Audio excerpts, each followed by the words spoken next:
really educate people on the immune system. You'll see the videos I started doing. They started going viral, and the movement started taking off. And in fact, 5 days before the coronavirus stuff hit, about a week before, is when we won a major victory in New Jersey against these vaccine mandates. The deep state of a few set of people, from the Gates Foundation to the Zuckerbergs to Hillary Clinton, congealed with the UN and the deep state elites. They're going to fear monger on coronavirus because of the ignorance of the medical profession. Most MDs do not know what the immune system is. They don't even study nutrition.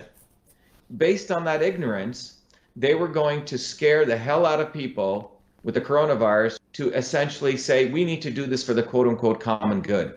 That's what we're seeing go on. There's speculation, considerable speculation, that the virus is actually a manufactured bioweapon. Now, the State Department, among others, are pushing back against that narrative, simply calling it Chinese and Russian disinformation. What happens is this kind of virus, if you think about a big ball representing your cell, these little particles land on that cell, and their goal is to get into the cell and use your cell's machinery to replicate themselves. We have about 380 trillion viruses in our body. It's called the virome. We have about 60 trillion bacteria in our body, and we have about 6 trillion cells, which is what we're made of. Coronavirus is a class of viruses that create flus. These ones create respiratory syndrome. The coronavirus in Wuhan was a different strain than the one that was in Iran versus the one that was in Italy.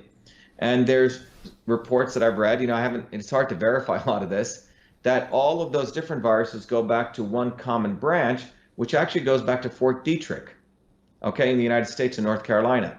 The U.S. deep state sent people over to Wuhan, and that's how it got given in China. This is one theory. Whether it came in or not, my view is that if you believe in the concept of a set of people who don't care about the U.S. national interests or the Chinese national interests or the Indian national interests or Italian, they're more care for their own global interests.